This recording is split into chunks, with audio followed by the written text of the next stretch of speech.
Hello there everybody, the Hat Person here. Welcome back to some more Bayonetta 2. My Wii U gamepad is actually letting me know that the battery is running out. I think after this episode I'm gonna go ahead and charge it up, or just plug it in. I think the cable can reach all the way through here, right? Yeah, I think it does.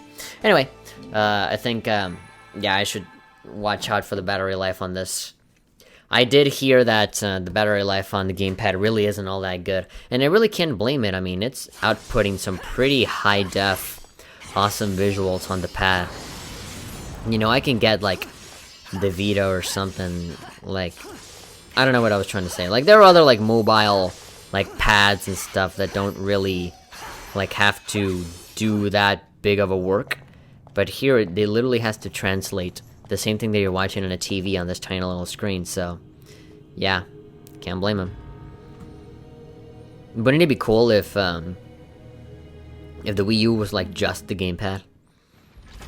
And, you know, you have it like as a mobile device. Although, again, the problem would be, like, the battery life is so crappy.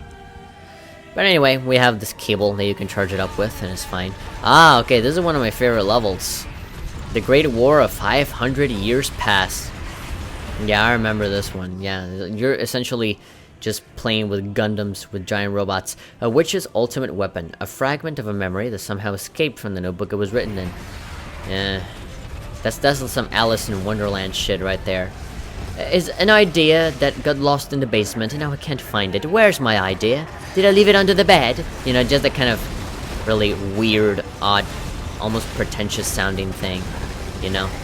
When they grab like an idea and treating it like an object. Oh, maybe my teddy bear found it and kept it for himself. You know, that kind of cutesy-wootsy kind of stuff. It makes me want to punch people in the face, but I don't know. Sometimes it's good. Sometimes it's very genius and profound and actually intelligent. But there are many that just sound like I'm trying so hard to be different that like I'm literally just spitballing and whatever sounds nice I'll say it. Or you know, sometimes people like overthink it and they try to make like this huge like big deal out of it as if you made like this enormously epic statement. When actually people seem to react more to simple phrases rather than super overly complex ones that took like many hours to come up with. You know, like the simplest things can be like the most successful ones. I mean, look at the Beatles. Their songs are relatively simple and they have a lot of repetition on them. And they are regarded as one of the greatest bands in the world ever. And I think is one of the greatest bands of the world ever. But you know, they have creativity in their simplicity. Alright then, let's keep dashing. There's no reason for us to not be dashing. We gotta go. Gotta go fast with our Gundams. Ah, screw you. Get out of here. Maybe I just had to ignore them. I don't know. Okay, we should not be ignoring that one. Cool. Let's go and get those halos. Halo 1, Halo 2, Halo 3, Halo 113,275. Do you really think they'll ever get to that number? I seriously doubt it. I mean, I think the longest series that I've seen is probably Final Fantasy. I mean, they got Final Fantasy 15, and the fantasy is still not final. You know, they just keep going on and on and on and on and on. It's essentially just a name now, just a brand, a universe where a bunch of stories take place, which I think is good. I like it when they flesh out their universe like that, where it's not always the same characters with the same voices. I like those kinds of series. You know, I like the ones where it's just like, it's like a series, like a number series, like 1, 2, 3, and 4, but every single one is like separate. And it has like their own stories and stuff, but everything is set within like the same universe. So like stuff like items or magic and all that kind of stuff is like already made for you, but now is only a matter of you creating a good story. I like that. I mean, obviously some new IPs are always welcome, but you know, sometimes just there are a lot of ideas for games that do start off as new IPs, but because you know the games industry is also in the business of making money, they're always like, oh, you know, let's turn it into a Final Fantasy game so that it sells a lot better, rather than people being afraid of it not being good, and so they won't buy it, you know, something like that.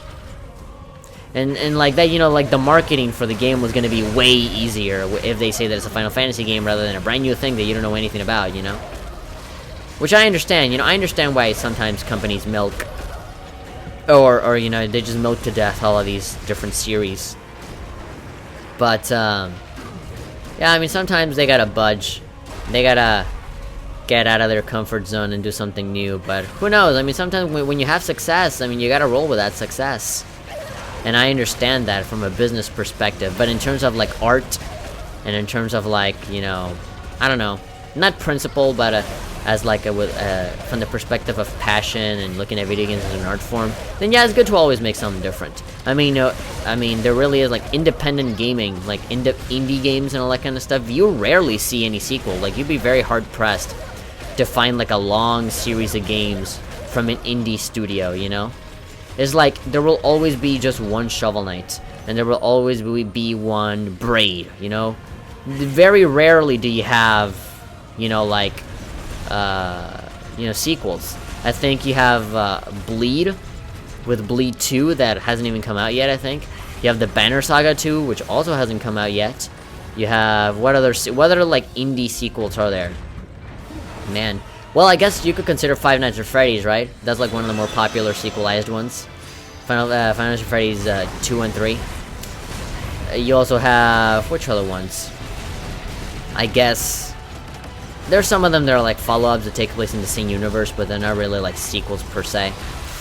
I can't really think of one. You see, that's how so far in between they are.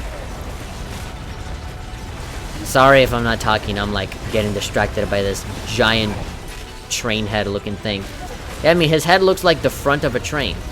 I can also shoot guns with this thing. Didn't even realize. Okay, Umbran Climax, there we go. Umbran Climax has a giant robot. Better believe it. Oh god. I don't feel like I'm dodging. I don't feel like I'm dodging all that well. Like, when was the last time I activated which time? There we go. Oh. Yeah, I mean, with Jean, you gotta really go at it at the very last moment. You gotta be very careful. There we go. I don't know how I did it, but I did it. Take that, train face. And, like, Squidward tentacle stuff. Weird. Okay. What's the thing at the back of the robot for? Like that crescent moon-shaped thing. Is that supposed to protect you? Is that like part of the seat, or what's going on? No idea. Oh! Right, which time at the very last moment? Come on. Kill it with a climax. Make him come. Whoa! Who would have thought that I fought alongside my would-be dead mother in the 500...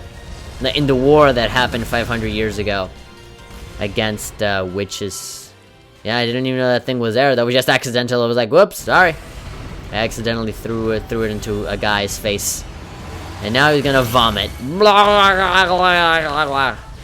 And everything died. Oh, jeez. That's not cool. Okay, now we're gonna go and kill that thing. That looks bigger than the fucking Death Star. Seriously, whoop. Alright. Can't really shoot our guns. We can only punch. I punch and I kick and I kick us. You killed my father. Prepare to die. Umbran Climax. No. Why doesn't it work? Okay. Do you have shields at the front, but do you have shields in the back? Huh? Haha. I am smarter than you because I move. I am tiny, so I move. Ah, you and your stupid piranha plant looking thing. Yes. Let's keep punching. I'm pretty sure I could do way more damage if I was just playing as myself rather than playing as the robots. Oh well, at least I'm showing some more noticeable changes. More noticeable damage, okay? We did one side, now let's do the other one. To get that baby face off of your, you know, face. Those porcelain, nice little looking faces they're all terrible. They're all awful. They all give me nightmares. Stop it, please. That's why I'm destroying it. I feel like I must do it. For the sanity of all the children out there. To save Christmas. Come on. Let's go. Yes, a blow up. Not so baby-faced anymore. More like I'm gonna be very traumatized for the rest of my life. Face. I'm just dodging, break dancing like a fool. Robo break dancing. Have you ever had like a robot like break dance upon his own will? I'm sure somebody has had like the robot, you know, spin around and stuff, but like an actual breakdancing robot. I mean, I know about those robots like Osimo and those kinds of ones that they know how to go up and down the stairs no problem, or they can serve like a drink or something. I don't know, but as soon as I start to see one breakdancing, maybe then I'll believe in the future. I will believe in the power of hip-hop before I believe in the power of technology and science. There we go. We got ourselves a gold medal. Speaking of hip-hop and science. That just sounds like the name of my next indie hip-hop album. Hip-Hop and Science. Featuring Coolio. Okay? Oh, man. How many baby faces are here? They're all creepy because then it's like a snake. Then it's like this big giant sword with a face. I don't get it. That's like the angel heaven dress code, you know? Whatever stuff you bring to work, put a face on it. And there we go. And no, the Walmart happy face doesn't count. Like the old-ass Walmart logo. I remember back in the day when the Walmart logo was the smiley face, and now it isn't. Oh god, are you gonna do something bad? You're gonna do something bad. Okay, I have my Umbran blah blah blah. I have my Umbran climax. There's no need to fear. I'll kick your ass right here. No! Ah, come on. I stopped climaxing. Okay, time for me to punch you in the face. Why do you stand right in front of me? That's my question. Why do you always feel the need to get all up in my grill so that I can just completely obliterate it? I'll obliterate your grill. Your George Foreman grill. What are you laughing about? You shouldn't be looking so happy. You're in trouble. You're getting punched in the face by a tiny robot.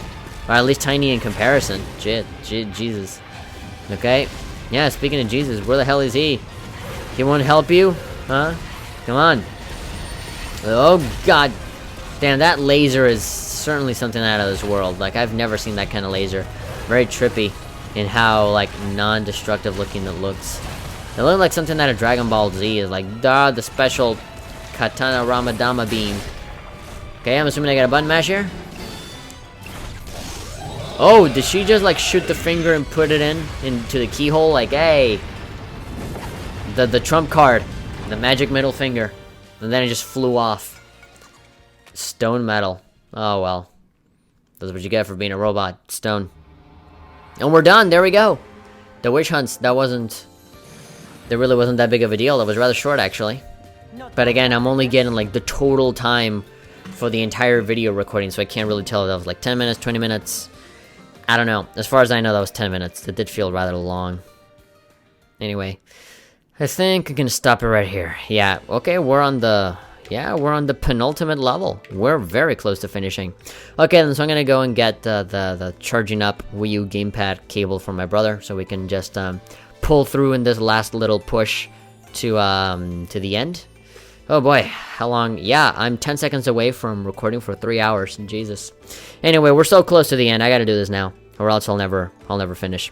Anyway, if you guys enjoyed this video, be sure to give it a like and of course subscribe to stay updated on everything that's been going on so you never miss a single thing when it comes out. I'm the Hat Person, and I'll see you guys next time on Bayonetta 2 so that you will know the truth of who took the cookie from the cookie jar, which is why this entire war is happening. You guys didn't know that?